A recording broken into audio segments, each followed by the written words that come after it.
بسم اللہ الرحمن الرحیم۔ السلام علیکم ناظرین، آپ دیکھ رہے ہیں براق ڈیجیٹل میں آپ کی میزبان مشال بلوچ۔ ناظرین، امریکہ اور ایران کے درمیان جو معاہدہ ہو رہا ہے یہ صرف دو ممالک کے درمیان پہ نہیں بلکہ اس کے اثرات پورے مشرق وسطیٰ، مسلم کنٹریز جنوبی ایشیا میں بھی اس کے اثرات جو ہیں مرتب ہو سکتے ہیں۔ ناظرین، پاکستان کا سفارتی سرگرمیوں میں کردار اور بیک وقت چینل روابط اور پاکستان جو خطے میں امن کی کوششیں جاری رکھنے میں ایک سنجیدہ اور ذمہ دارانہ ریاست کے طور پہ سامنے آتا ہے۔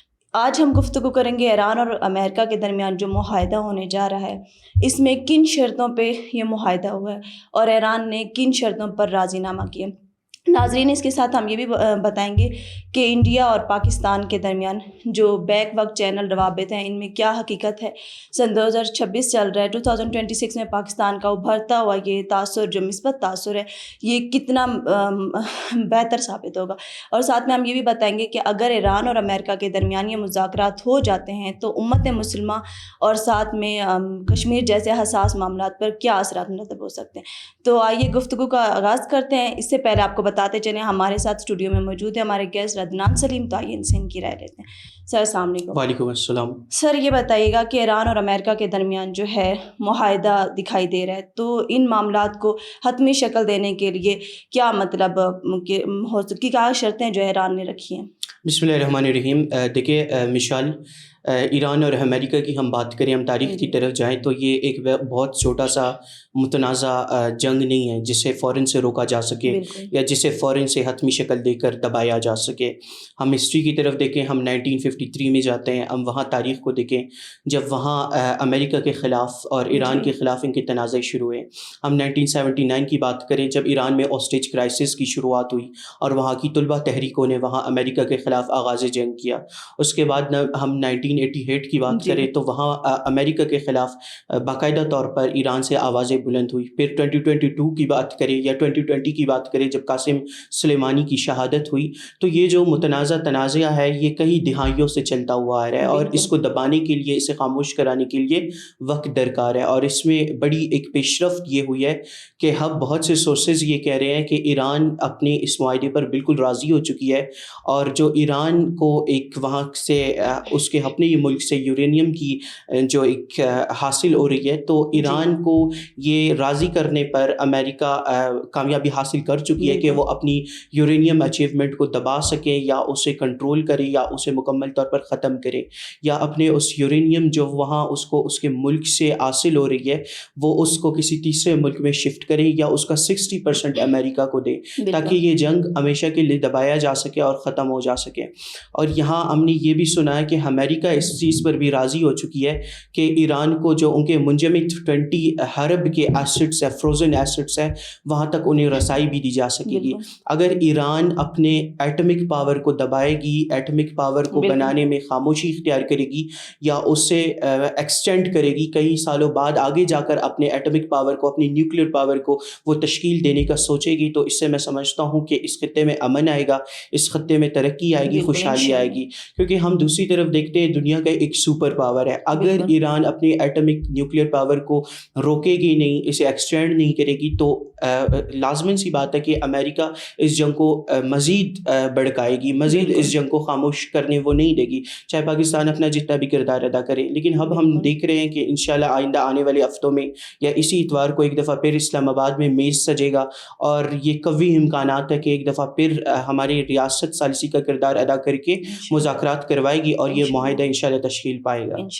سر، بیک چینل روابط جو پاکستان اور انڈیا کے پس پردہ عوامل میں کیا حقیقت رابطوں میں کیا کہیں گے؟ دیکھیں ہمارے کچھ سورسز بھی کہہ رہے ہیں اور انڈین نیوز پیپرز میں بھی یہ آ رہا ہے کہ جو مارکہ حق ہوا تھا 2025 کے 9 مئی کو، مئی میں جو ہوا تھا، اس جس میں ہم نے اپنے دشمن کو باری اکثریت کے ساتھ شکست سے فاش کیا تھا اور ہم نے اپنے ریاست کی بڑی حفاظت کی تھی، اور الحمدللہ افواج پاکستان نے ہمارے ریاست کی، اس ملک کی سرزمین کی اور ہمارے بارڈرز کی دفاع میں بڑی ایک کامیابی حاصل کی تھی اور پوری دنیا نے وہ نتائج دیکھے تھے الحمدللہ۔ اس کے بعد پاکستان کی ایک دنیا میں ایک نئی پہچان بنی فیلڈ مارشل کی وجہ سے اور ہمارے افواج پاکستان کی اقدامات کی وجہ سے, ان کی جرت کی وجہ سے پوری دنیا کی نظریں پاکستان کی طرف آئیں.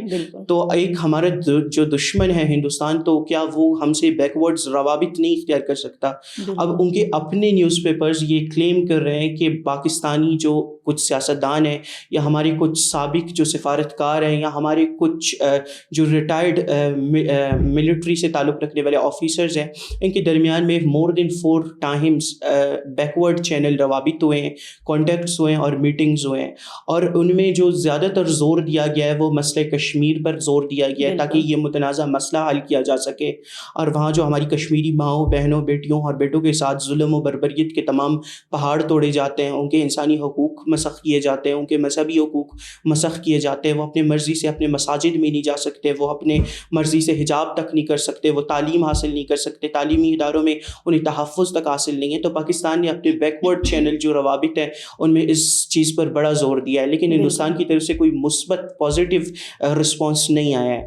دوسری طرف پاکستان نے یہ بھی پرزور اپنا مطالبہ رکھا ہے کہ جب ہم پوری دنیا میں کھیلنے جاتے ہیں, ہم انٹرنیشنل اسٹیڈیمز میں اترتے ہیں, جب ہم کرکٹ کے میدان میں اترتے ہیں, تو ہمارے جو ایک دوسرے کے ساتھ انٹریکشنز ہے یا بیہیویئر ہے وہ بڑا پازیٹیو ہونا چاہیے, کیونکہ دنیا کو یہ ایک کنٹری کی امیج جاتی ہے. جس طرح سے ہم نے دیکھا کہ T20 ورلڈ کپ میں پاکستان اور ہندوستان کا رویہ رہا تو اس سے دنیا میں ایک بیڈ امیج گئی, لیکن پاکستان ہمیشہ اپنی کوشش کرتی ہے, پاکستان پازیٹیو بات کرتی ہے, امن کی بات کرتی ہے, حقوق کی بات کرتی ہے, مذہبی حقوق کی بات کرتی ہے, انسانی حقوق کی بات کرتی ہے. لیکن جو ہمارا دشمن ہمسایہ ملک ہے جو کہ بلوچستان میں دہشت گردی پھیلاتا ہے یا بلوچستان کے حالات کو بگاڑنے کے لیے مکمل اپنی انویسٹمنٹ کرتا ہے, وہ پازیٹیو رسپانس نہیں دکھاتا. اس طرح کے روابط ہمیشہ پاکستان کرتی رہے گی. پاکستان تو تیار ہے ثالثی کے لیے, بات چیت کے لیے, ٹیبل ٹاک کے لیے, مذاکرات کے لیے, لیکن اس کے لیے ضروری ہے, وہ کہتے ہیں نا کہ تالی ایک ہاتھ سے نہیں بجتی, وہاں سے بھی پازیٹیو رسپانس ہو, یہاں سے تو ہمیشہ سے پازیٹیو رسپانس ہے. تو انشاءاللہ اس طرح کی چیزیں ہوتے رہیں گے, پاکستان انشاءاللہ ترقی کرے گا انشاءاللہ. سر یہ بتائیے گا 2026 چل رہا ہے اور 2026 میں پاکستان نے ثالثی کا کردار ادا کیا, ایک پازیٹیو سائن پاکستان کے لیے.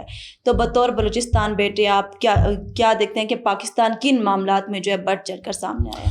دیکھیے یہ جو پچھلے 2 سال تھے, آئی تھنک 2024 کے ہینڈ سے لے کے 2026 کی بگننگ تک, انہوں نے پاکستان کے ایک امیج کو پوری دنیا میں سدھارا ہے. پہلے دنیا ہم پر اتنا اعتماد نہیں کرتی تھی, چاہے وہ ہماری سیاسی لیڈرشپ ہو ان کی وجہ سے یا ہمارے ملک میں جو پولیٹیکل کرائسس ہیں ان کی وجہ سے دنیا پر اعتماد نہیں کرتی تھی.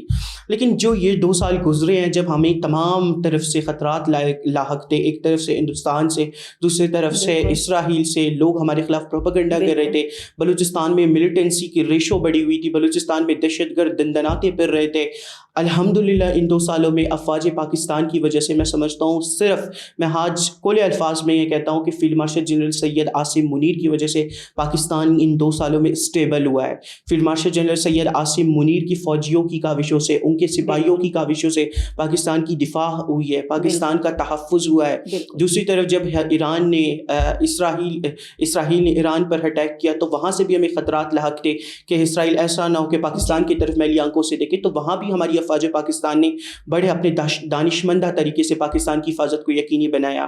ہم نے دیکھا کہ بلوچستان کے حالات بگڑے, بلوچستان میں ہائی ویلیو ریٹ کے بڑے خطرناک ترین کے ملٹری آپریشنز ہوئے.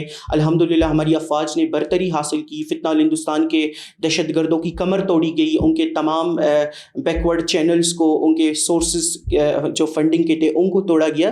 تو یہ جو 2 سال تھے الحمدللہ پاکستان نے نہ صرف سفارتکاری کی ایک میدان میں کامیابی حاصل کی, بلکہ پاکستان نے پوری دنیا میں الحمدللہ تمام معاملات میں کامیابی حاصل کی, چاہے وہ دہشت گردی کے خلاف ہو, چاہے وہ سفارتکاری کے میدان ہو, تمام چیزوں میں. تو میں بڑا فخر محسوس کرتا ہوں کہ الحمدللہ میں اس دور میں رہ رہا ہوں, اس دور میں اس پر فضا اور اس صاف اور آزاد فضا میں سانسیں لے رہا ہوں جہاں پاکستان کی ایک نئی پہچان بن چکی ہے, جہاں دنیا ہمیں پوچھتی ہے کہ یہ پاکستانی ہے, تو ہم فخر محسوس کرتے ہیں الحمدللہ. بالکل. سر یہ بتائیے کہ اگر ایران اور امریکہ کے درمیان جو ہے معاہدہ ہو جاتا ہے تو اس کے اثرات امت مسلمہ پہ کیسے ہوں گے, اور کشمیر پر اس کے اس سے کیا فوائد ان کو حاصل ہو سکتے ہیں؟ دیکھیں جو امریکہ اور ایران تنازع تھا, اس سے بھی امت مسلمہ کو پاکستان نے محفوظ کیا. ہم نے دیکھا کہ خلیج ممالک ایک دوسرے کے سامنے آ رہے تھے, خلیج ممالک اور ایران ایک دوسرے کے سامنے آ رہے تھے, کیونکہ ایران کی طرف سے کنٹینیوسلی ان کو اٹیک کیا گیا, سعودیہ کو اٹیک کیا گیا, قطر کو اٹیک کیا گیا, بحرین کو اٹیک کیا گیا. تو افواج پاکستان کی جو ہائی لیڈرشپ ہے, ہماری field marshal general Syed Asim Munir ہے یا ہماری سیاسی لیڈرشپ ہے، انہوں نے اپنا کردار ادا کیا. انہوں نے ان تمام خلیج ممالک کو، سعودیہ کو، بحرین کو اور قطر کو ایران کو رسپانس کرنے سے روکا اپنی سفارتکاری کے ذریعے، اپنے امن کے پیغام کے ذریعے. تو ادھر تو پاکستان نے امت مسلمہ کو الحمدللہ تحفظ فراہم کی. لیکن دوسری طرف آپ جیسے کہ فرما رہی کہ اگر یہ معاہدہ ہوتا ہے تو اس کے کیا فوائد مرتب ہوں گے. تو اگر یہ معاہدہ ہوتا ہے، پاکستان اتنا بڑا ایک الحمدللہ محاذ پار کرتا ہے، پاکستان ایک سپر پاور اور ایک اسلامک اسٹرانگسٹ پاور کے درمیان یہ معاہدہ کرواتا ہے، تو پاکستان ضرور اس میں کشمیر پر بھی بات کرے گی. جیسے کہ ڈونلڈ ٹرمپ نے 2019 میں یہ وعدہ کیا تھا، یہ انہوں نے زبانی کلامی طور پر کہا تھا کہ وہ ضرور مسئلہ کشمیر میں اپنا کردار ادا کریں گے. اگر یہ معاہدہ ہو جاتا ہے تو ڈونلڈ ٹرمپ نے خود یہ فرمایا ہے کہ وہ پاکستان آئیں گے اور اس ایگریمنٹ کو وہ خود سائن کریں گے. اگر وہ پاکستانی میز پر آئیں گے، اسلام آباد میں بیٹھیں گے، تو ایسا ہو ہی نہیں سکتا کہ ہماری فیلڈ مارشل یا ہمارے وزیر اعظم مسئلہ کشمیر کو بھول جائے.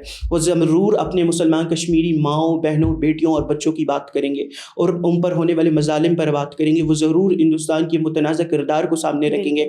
اور ضرور مجھے لگتا ہے کہ انشاءاللہ جو ہمارے مسلمان بہن بھائی کشمیر میں بستے ہیں، جو ہمیشہ پاکستان کے ساتھ رہنا چاہتے ہیں، کیونکہ پاکستان کشمیر ایک دوسرے کی شہر رہ گئے، کشمیر ہم پاکستان کا دل ہے، تو ضرور انشاءاللہ کشمیر کی بھی مجھے لگتا ہے ضرور بات ہوگی. اور جو مسئلہ کشمیر ہے اس میں بھی کسی بھی قسم کی پیش رفت ہو سکتی ہے. تو قوم مثبت اور اچھے توقعات کی امید رکھے. بہت شکریہ عدنان سلیم، آپ نے اپنی رائے اپنے ہمارے ناظرین کو دی. ناظرین، معاہدے تب ہوتے ہیں جب دو ممالک کے درمیان نیک نیتی اور سنجیدگی ہو.